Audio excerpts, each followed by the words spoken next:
All right. Well, welcome to another episode of Warrior versus Zombie. And I've got another amazing warrior guest for you today, David Munson, and I'll talk about him in just a second. But first, why are you here? Success is a journey, it's not a destination. As warriors, we all have a history of ups and downs, wins and losses that are all part of making us who we are up to this point, and they provide a foundation for our path forward. We all have battle our inner zombie as well as those zombies in our world. In each episode, I interview warriors who are aspiring leaders from all walks of life: entrepreneurs, artists, health practitioners, business owners, literally any inspired leader that has a story to tell. These warriors have a cause, they have unique value and a vision that goes generations into the future. And today's guest is no exception. David Munson is an awesome warrior. He's founder, owner, financier, and inventor of FOI Group LLC, who helps provide a fresh approach to old problems and expert help with new ones. David has a rare combination of high-level educational and business experience coupled with a lifetime of hands-on work. His inventions are novel, yet practical real-world solutions to modern-day problems. He puts his money where his mouth is. And additionally, David serves as director of 4 private companies, a private foundation, and manages a diverse investment portfolio. He was born and raised in Dallas, Texas, currently lives there with his 4 children. Beyond serving as president of the FOI Group LLC, he has hosted Insights with David, a weekly show with different inspirational guests that talk about how their organizations are working to make the world a better place. He's also a minority owner of Local Yocal, a farm-to-table food operation in McKinney, Texas. David Munson, welcome to Warrior versus Zombie. How's life in your world today? I know we're not that far away. Well, life goes pretty well. I am very concerned kind of about the path our world is on and trying to do things to do what I can to make things better in the world. Well, you know what? That's we're definitely aligned there, David. I'm with you. I think you have to be a little bit brain dead, not to be offensive, if you aren't concerned about the way the world or the way things are in our world today, regardless of the specific area you chose to focus on. There's a lot of things, I'm a positive guy, glass half full kind of guy, but there's a lot of things that we can do better. And I'm looking forward to your mastermind tomorrow, where we talk about a little more of that and hearing a little bit more in a more of a capsulized version of your vision as we get into this. Well, let's do this. We'll take a quick break here because I really want to. I know you've got a lot of story. I know there's a backstory behind what I've introduced to the audience already, and I really want to get into hearing what that's about and how you got to where you are today. So let's take a quick break. We'll hear a little bit of our theme song for the audio audience of "It's Not the Getting There" by Ricky Jean Wright. And we'll be right back with David Munson and Warrior versus Zombie.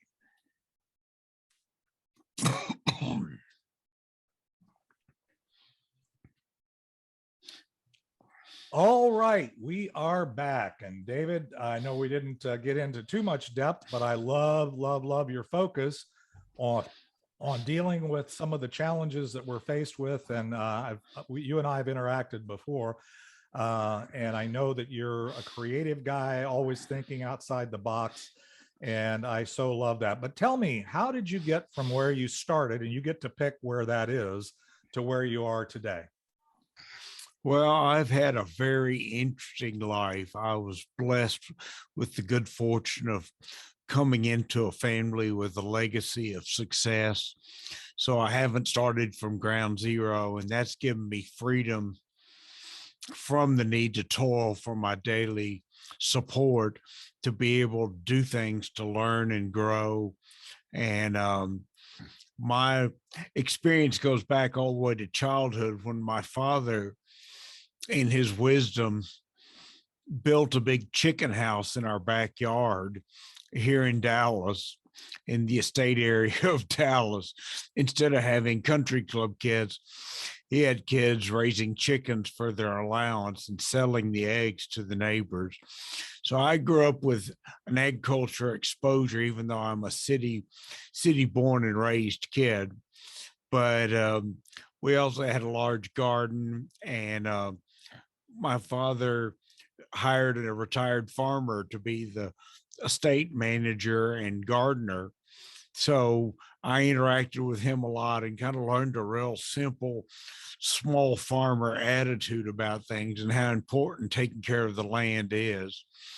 And we bought a large ranch when I was 21, and I devoted a lot of energy to that, and tried just about everything to make money before realizing that the commodity agriculture market is a treacherous place where most can't make a living. And I think people in the urban areas don't realize how much they take advantage of farmers' love of the land, and how our economic system kind of exploits farmers to provide cheap and abundant food for the cities, whereas the producers on the land don't get a return on their investment and oftentimes have to have outside jobs or other income to kind of support their farming habit.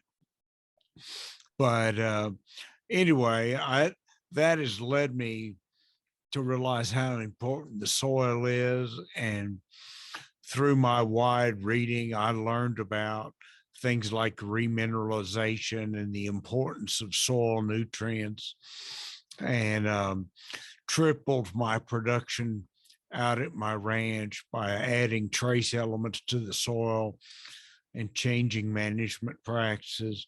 So all that has led me to this point.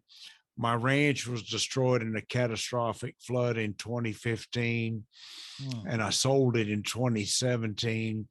But I continued my love for the land and started my latest passion, which is communicating and writing. And I've now written and published a book, Get Real, a Positive Solution to Climate Change, that I think is perhaps one of my most important things I've done to have a radically different program. So I've had a very interesting life that's given me a unique perspective with a very wide range of reading books that aren't mass market. And with an inquiring mind, I've developed a lot of ideas. And as you said, I have the invention company, and came up with some new inventions in the process of writing the book that can be game changers for our society. So that's a little about me. Well, that's a lot about you, and you said a few things there that are, I know, will be real interesting to our audience. One is I love the focus on the land. I think as we often don't think about the impact and what's really required to get what we buy in the grocery store. I think especially today's generation, we just kind of think, we show up and go to Walmart or whatever, and we get the thing. But the fact is, there's a whole entrepreneurial chain that starts with the person trying to raise, whether it's cattle or crops, on the land, and make that work and make that sustainable.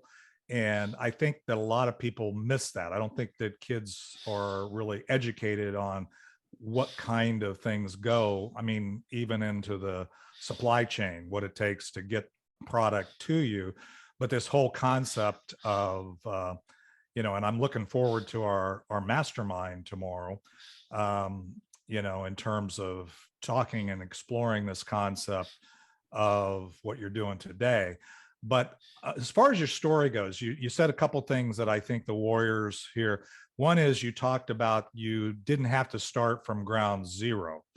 And that's a beautiful tool, if you will, that a lot of warriors that listen to this podcast don't necessarily have the luxury, if you will. They may not have any means.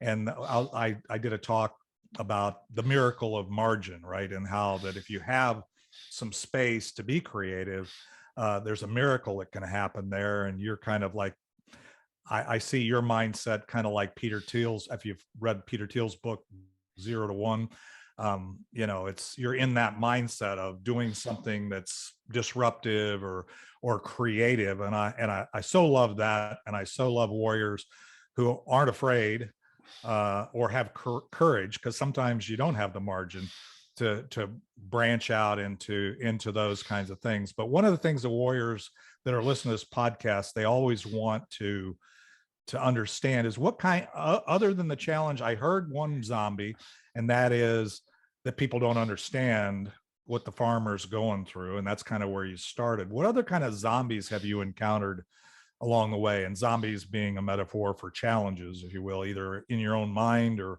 in the world around you. What have you encountered?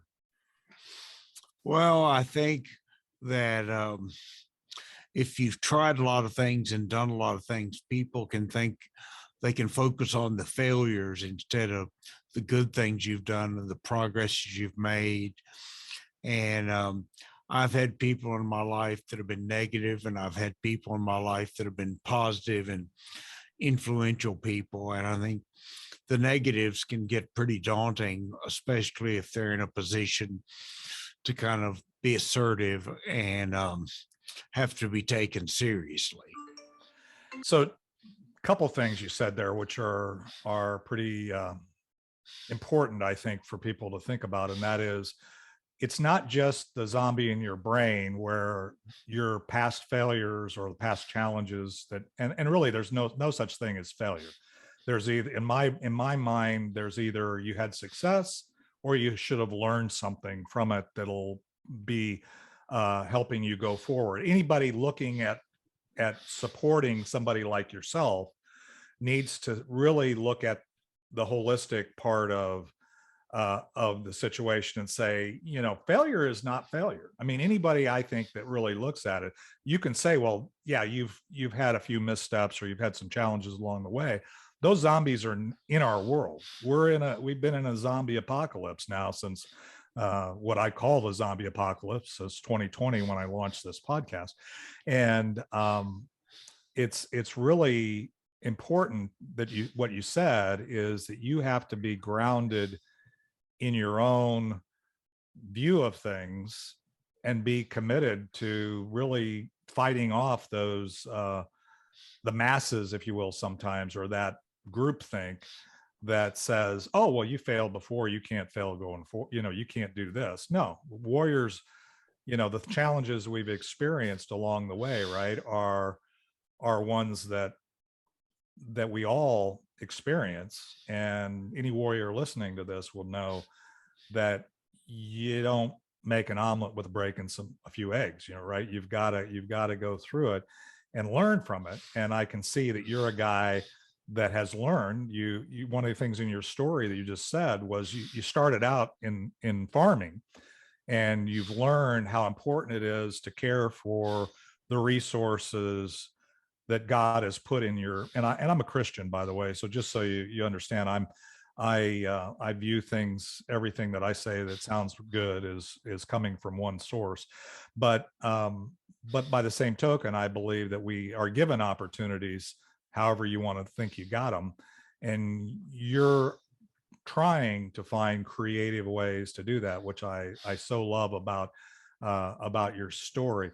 Any other challenges, or zombies as I call them, that you've experienced along the way?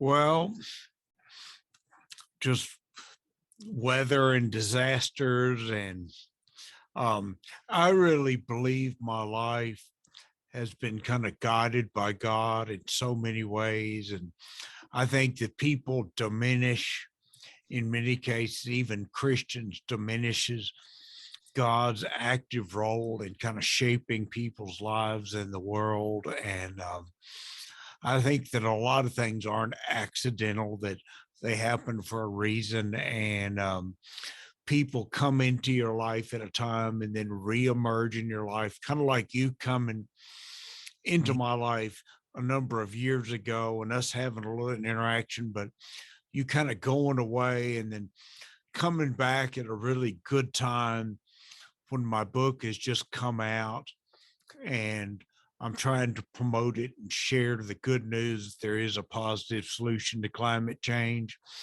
But I don't really feel like my thoughts and words are just entirely due to my own wonderful nature being so smart and great. I think God inspires me. And one reason I think that's true is because I often don't remember exactly what I say. And but I can speak, and then when I listen to a recording of it later, I go, wow, that was pretty good stuff.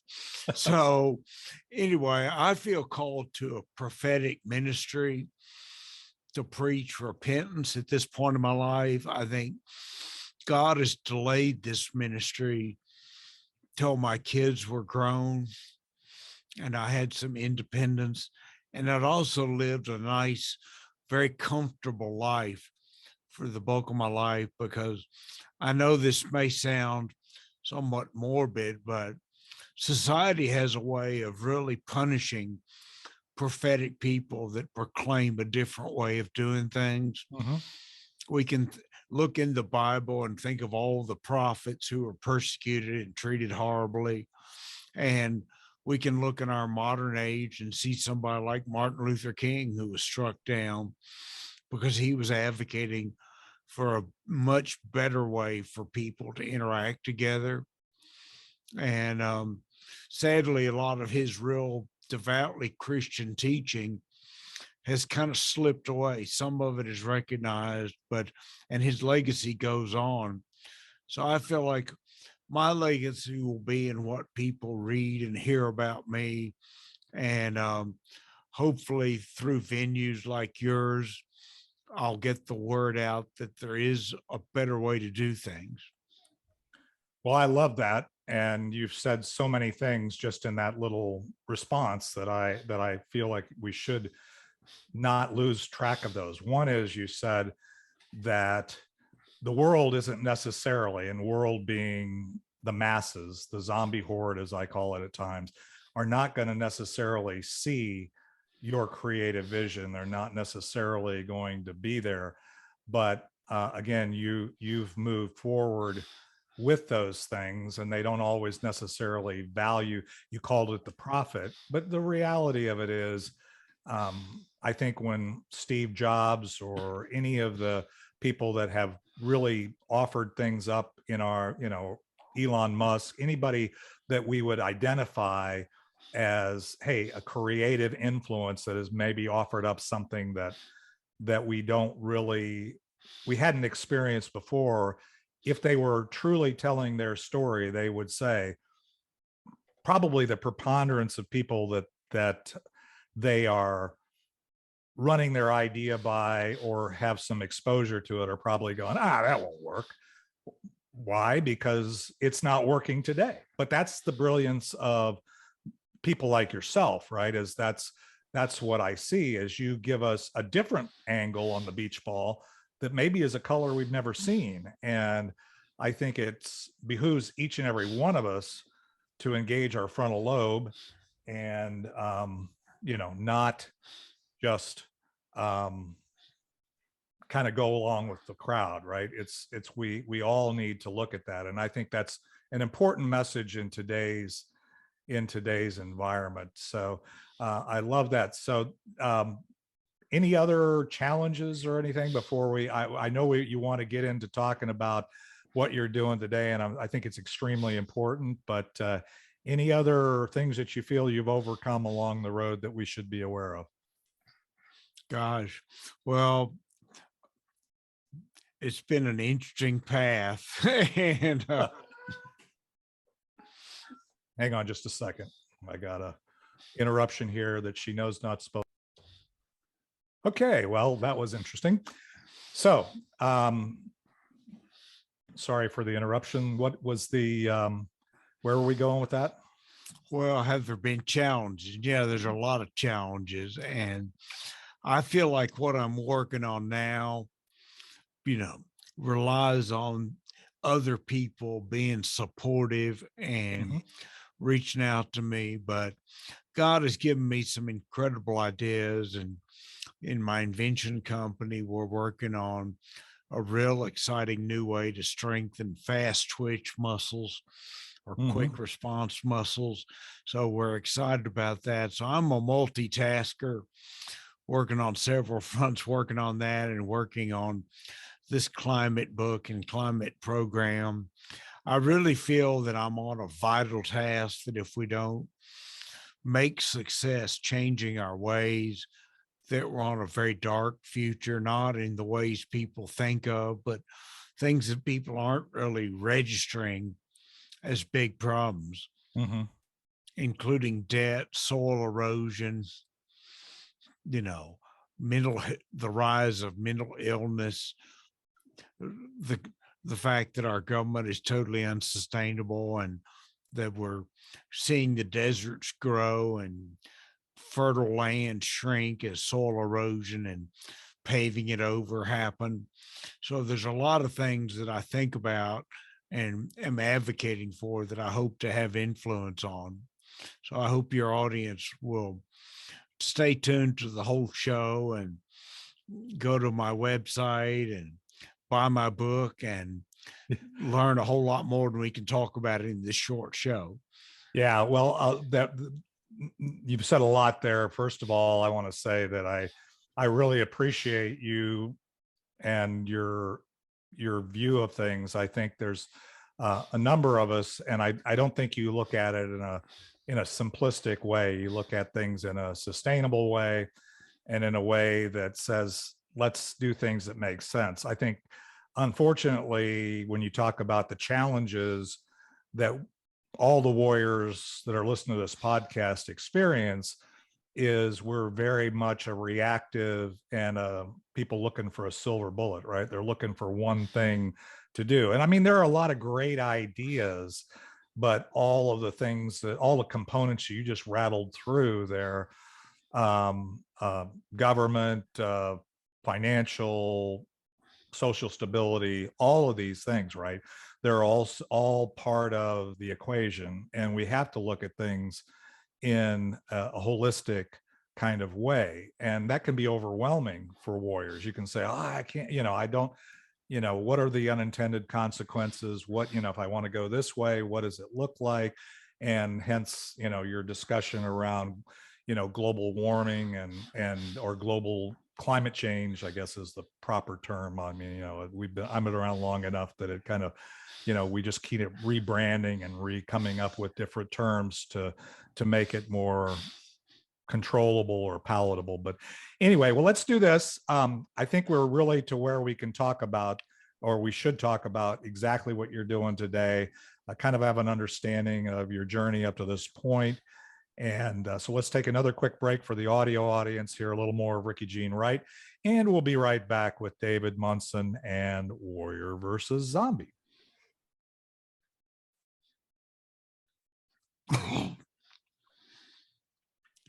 All right, we are back. And David, I'm really excited to hear about your current focus and your vision. I know it's a passion that you have, this book that you're writing, and those kinds of things. So first of all, I think it's kind of evident, but let's be clear. Why are you doing what you're doing now? And then what kind of unique value do you see yourself? I can see that as well. I'm sure listeners have already kind of picked up some of those things. And then we'll talk about what impact you want to have. Well, I have a unique insight and ability to problem solve and come up with solutions. So when somebody says, we've got a problem, I start thinking about how to solve the problem. And we have people talking about rising carbon dioxide as what they claim is an existential threat. Now, I don't buy into that entirely. I'm a skeptical person and think that man has a very poor track record of predicting the future. And many people have predicted many things that haven't come true. But I think there's risk when you have uncertainty about what's going to happen. So I think it's important to think about ways we can actually lower carbon dioxide levels in the atmosphere. And so I came up with thinking about what I've learned about and the unusual sources that have come into my life and insights, that the real problem is not emissions, but sequestration. The fact is, we live in a very unhealthy, demineralized world, both on the land and the oceans. Most people don't even think about the fact the oceans are very deficient in many essential nutrients that regulate the base of the food chain, which is phytoplankton, which are small photosynthetic organisms that live in the top of the ocean and serve as the base of the food chain for all life in ocean. All life on Earth is powered by the sun, indirectly or directly. Plants use the sun directly. Animals eat plants or eat animals that eat plants. So we all rely on the sun for our essential life. And life in the ocean, likewise, would be gone without the phytoplankton converting sunlight into food that feeds the next chain in the ladder of life on up to whales and dolphins and kind of the apex animals in the ocean. So when I hear people talk about, gosh, we got to do something about climate change, I think, okay, that may be a problem, but there's a bigger problem, and that is diminished photosynthesis being unable to adequately support a growing population of people. Mm-hmm. So we need to increase photosynthesis. And the way to do that is to add minerals to the soil and oceans to boost it, because currently photosynthesis is limited by nutrients, not by carbon dioxide. If all the nutrients are present, then carbon dioxide becomes the limiting nutrients. Mm-hmm. And in this climate discussion, nobody talks about, they talk about carbon dioxide as a pollutant. Nobody talks about how the tiny percentage of carbon dioxide is essential for photosynthesis. So if you lower carbon dioxide levels and all the other nutrients are present, you're going to limit plant growth. If you increase it like they do in greenhouses, you can sharply boost plant growth if you add all the nutrients the plant needs. So my experience as a farmer, my learning about alternative viewpoints, I read the conventional magazines and literature, but I also read literature from holistic and organic and regenerative and all these other buzzwords that people say and don't really think about what they mean. But I'm an engineer, and engineers are trained to look at systems. You put a box around something and say, here's an input that goes in, here's an output that goes out. This mechanism does this thing inside this box. If we look at the earth, the box is around the entire earth because it's interactive. Things happen in the tropics that influence the poles. So we have an overall system. Heat is coming in, sunlight is coming in, heat is radiating out to space, and we have nutrients in the soil and in the ocean that are being depleted. So my theme really is that we need to remineralize the earth and change agricultural practices to nurture it. We need to fight deserts instead of saying, oh, deserts are inevitable. We need to realize that man's had a negative influence on the earth. Mm-hmm. Many of the world's deserts have been created by man's agricultural and land management practices. We fail to realize that during man's era, the massive rainforest that was once where the Sahara Desert is now disappeared, possibly due to man cutting it down. Mm-hmm. Nobody knows what happened in the era before any writing occurred or any noticeable writing occurred, before things were carved on stone tablets that survived. Mhm. But there's evidence of civilizations out in the Sahara Desert. But if you were a wood-based culture, you wouldn't leave any stone pyramids or temples or things. You would have built everything out of wood, like the amazing temple that Solomon built Mhm. in the Old Testament.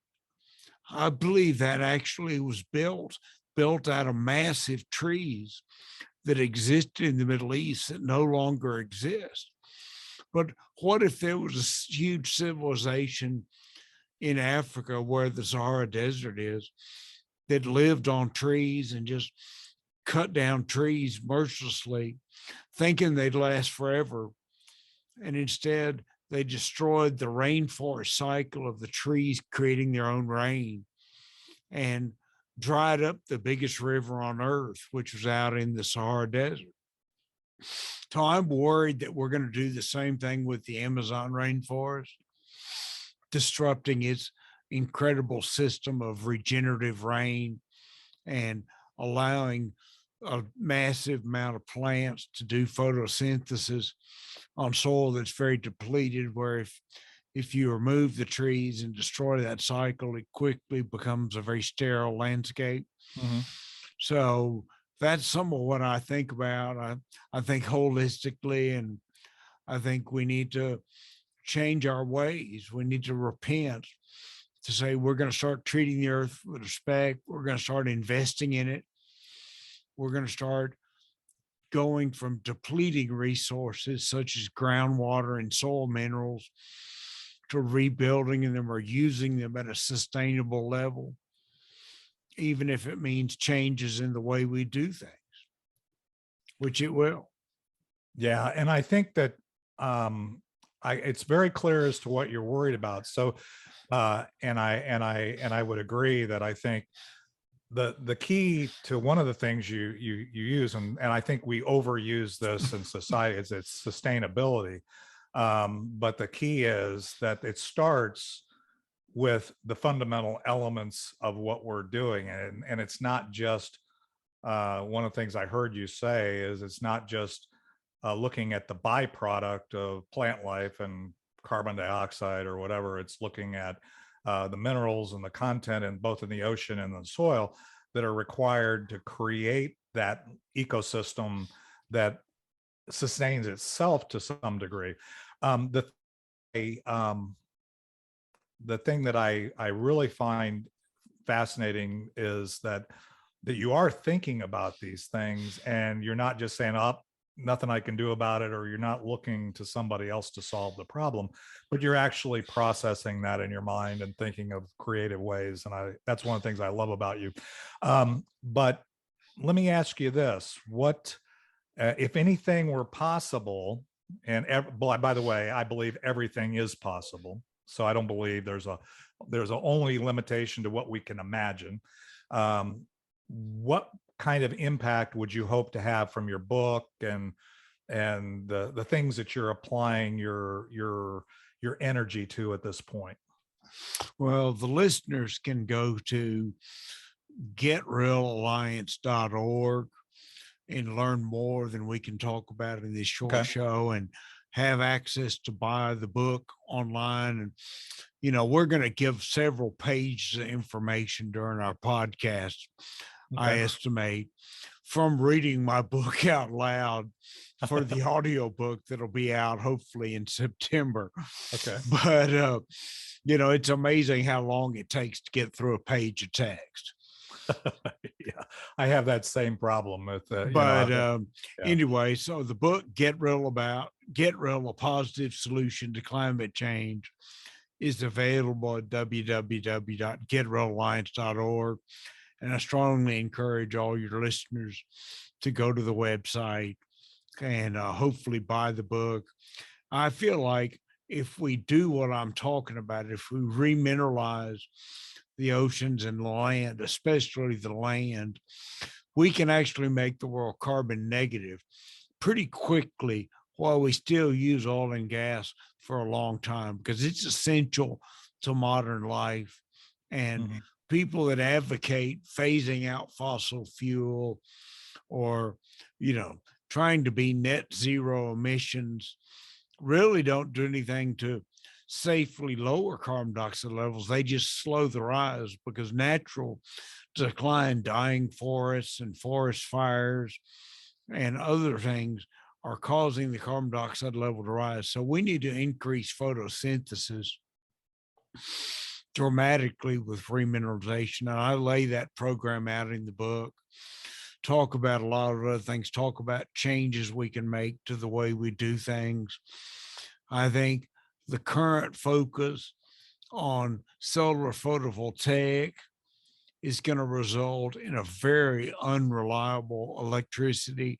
Electricity is the lifeblood of the world, the modern world. And to go from having reliable power available at the flip of a switch to having power be rationed and maybe even unavailable in large quantities at times when either clouds are blocking the sun, Mhm. or just the natural rotation of the earth has led the sunshine to diminish to a level where there is no real solar power production at the time when people need it most, like when they come home in the evening to prepare their meal and prepare for Yeah. the next day.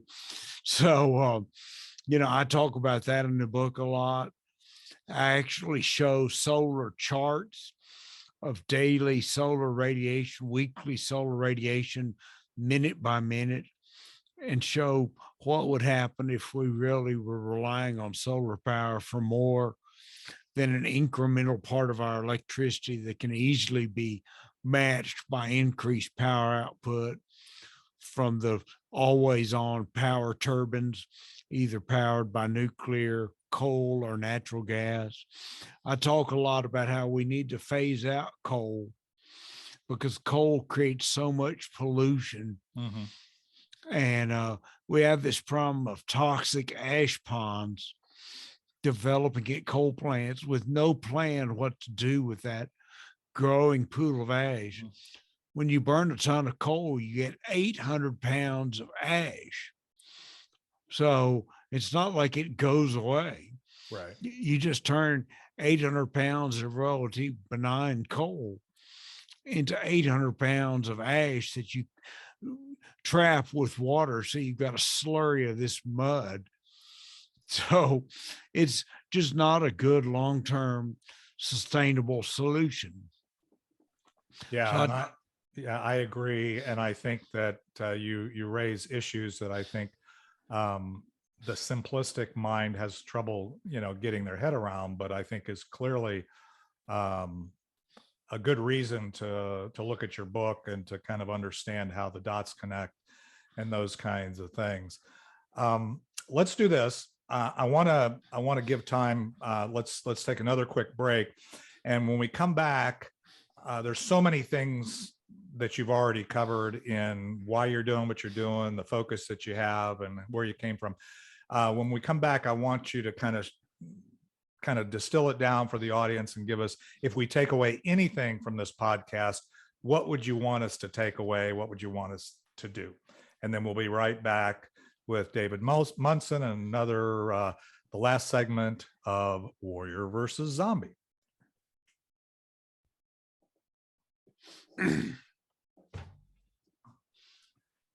Wow. So it's the discussion that we're having here for the Warriors. It can seem. I love the fact that there's people like you, David, that are actually trying to get their head around this and come up with an answer, because I think there's a lot of people out here that get polarized on one side or another, or they see something and say, "Oh yeah, that's the answer." And what I like about this discussion is you kind of have it bouncing around in your brain, and you've connected the dots and you've come up with some things. So if we take away anything from this podcast, from this short discussion, what would you want us to take away? I would want you to take away that there are positive solutions to resolve many of the looming problems so that man has a future and people can be confident that they don't need to live a life for today, assuming that tomorrow they're going to die, but they need to live for posterity. They need to live for grandkids Mhm. and great grandkids and think sustainably and support organizations like the Get Roll Alliance. And in, even more so, given my remineralization focus, there's a fabulous charity called Remineralize the Earth, remineralize.org, that desperately needs more supporters and more followers. If I am successful, I will gauge my success on how big Remineralize the Earth gets. I Mhm. want it to be the biggest charity on earth because I believe the solutions to man's problems are to love our neighbors ourselves, which means to do private charity, Mhm. not government, not using a gun to tell people you have to do this or I'll shoot you, but say, I love my neighbor, so I'm going to give to this cause. I'm going to make a difference in the world. I'm calling for a very different way of solving social and environmental problems, focusing on private initiative and private effort. I don't know if I'm going to be successful. You know, a good friend of mine gave me this wonderful short prayer: Lord, if it's your will, bless me. If it's not, block me. So Mhm. I don't know whether I'm going to be successful. It's just if it's God's will, I think amazing things can happen. I think we can have a transformation of the American spirit back to the noble things expressed in the Declaration of Independence of God given rights and God given obligations, and that we need to obey God's rule, to love our neighbors ourselves, which means not letting things like homelessness and mental illness and environmental degradation that endangers future generations to happen, that we need to all strive to make the world a better place and not be defeated and selfish and self-centered, but to be focused on others. So that's really my focus. You know, I'm very prosperous, I'm very affluent, and I could just sit back on my laurels and go on long vacations and not do things like talk to 1,000 people at the Rotary International Convention about my program, one by one too, not to an audience of 1,000. But anyway, I'm out there pounding the bricks, trying to make the world a better place, trying to spread the word about my program and boost my book from barely heard of, not heard of by most, to being a book that is a national bestseller that really has a big influence. So your listeners can be a big help. You know, the first thing they can do is buy the book and sign up for our newsletter at getrollalliance.org. They can support the charities I talk about in the book. There's a wonderful charity working to save the oceans that needs to grow dramatically that you can read about in the book. There's so much content in the book that I really do it a disservice to say you can learn what you need to know by listening to me talk for 10 or 15 minutes.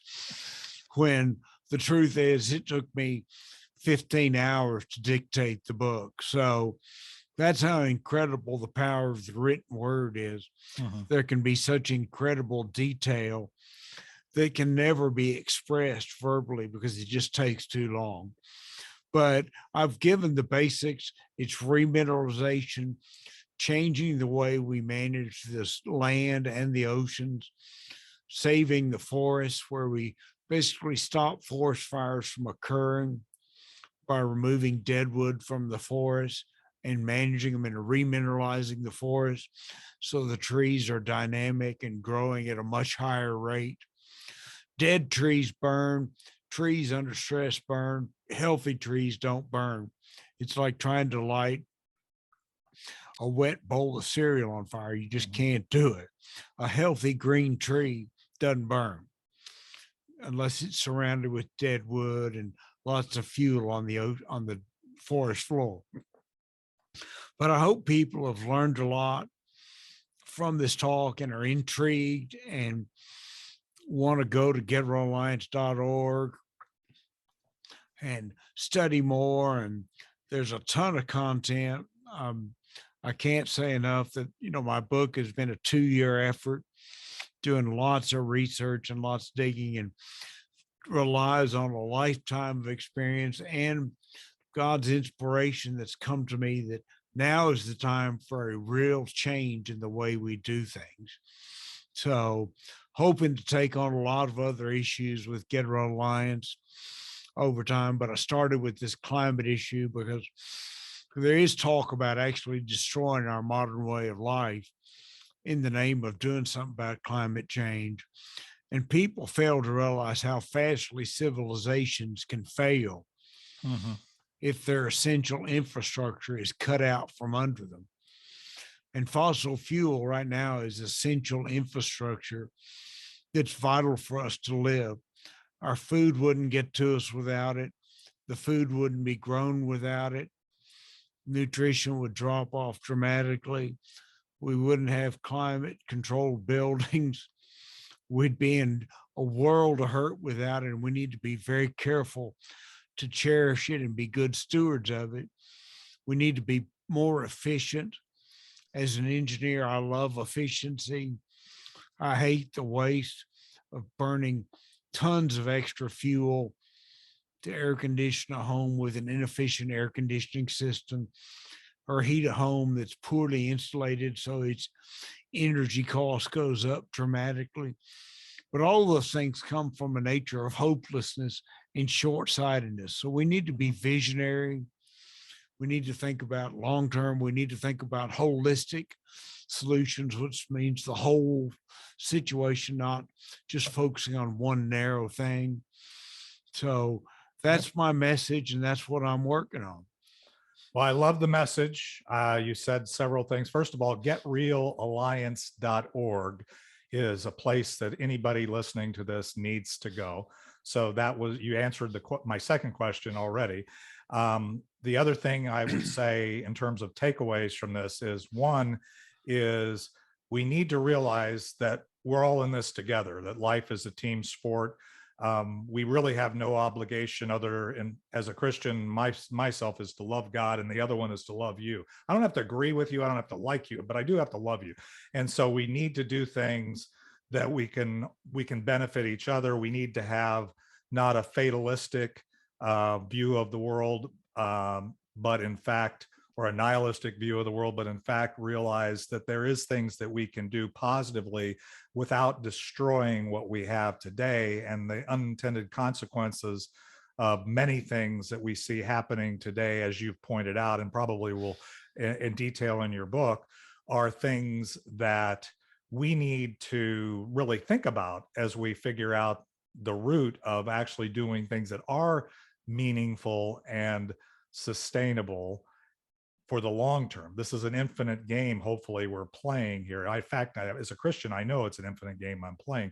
And the key is we want to leave a legacy for our kids, my grandkids that are here outside my office, and everybody else that we can talk about. And so I love those takeaways. And for those that are listening to this, David will be joining us in a mastermind format where we'll drill down on a little bit more of this tomorrow, if you're happen to catch this before, or you can find it on our Be Connected and our YouTube channels.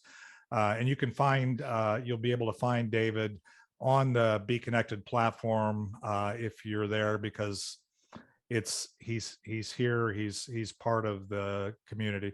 So with that, any other things, David? I really appreciate you sharing with our audience. And again, for the audience, remember, getrealalliance.org. I'll put the link in the show notes on the recording of this podcast. And any other way that you would like us to try and follow up with you, David, or is that getting your book, getting on your website? Does that get it? Getting on the website, signing up for the newsletter, being a monthly donor. No matter how small the gift, every dollar counts, every dollar helps. I'm pouring personal money into starting Get Real Alliance, funded the book, funded the research, funding the staff. I need help. I can do about 1% of what's needed. I've bought the domain name getrealtv.com. It's currently just warehoused, but hoping to start a streaming TV station to talk about lots of great things and great content. So if you're listening to this show, make that $20 a month gift. That helps. If all your listeners do that, that hires somebody to write content, generate more value where your newsletter will be meaningful instead of right now. If you sign up for the newsletter, you won't get one because they don't have the money to put it out, don't have enough followers yet. But join us on social media. Social media is all about numbers, and we need followers on Instagram, Facebook, LinkedIn, all the platforms. So that's what you can do to help us. And most importantly, share getrealalliance.org on your social media and your friends, and encourage people to get out and buy the book. We need a viral campaign to drive my book to real sales and to make a real difference in the world. So if you like what I say, do the opposite of what Edmund Burke feared, who said all that's needed for evil to prevail is for good men to do nothing. So do something, even if it's a small step. That's what fights evil. Well, I agree. And if you listen to the theme song of this podcast, it's not the getting there, it's the journey every day. Every warrior here that's part of the equation realizes that it all begins with a first step, and then we create sustainable steps along the way. And I can see that you've made a lot of personal investment in at least getting us focused on some things here about how we can make a difference for future generations. It's not just about making money and satisfying ourselves today and leaving our kids with a bunch of debt and a planet that we can't live on, but in fact to do things in a smart way. So I really, really appreciate that. All right, so I think we've gotten to the point where we can land the plane for this episode. Again, follow up with David on getrealalliance.org, and you'll find this recording on our YouTube channel, as well as it'll be out on all the podcast platforms, and you'll be able to find us on the Be Connected platform, where it's really social business, not social media. Nobody trusts media these days. So this is about connecting people point to point. If you have any questions for David or myself, we can get you hooked up if you want to do something even bigger than what he's asking for and suggesting today. So we'll be back next Thursday at 11 a.m. Central for another episode of Warrior versus Zombie. And let's hear the final outro of It's Not the Getting There with Ricky Jean Wright. And we'll be back next week.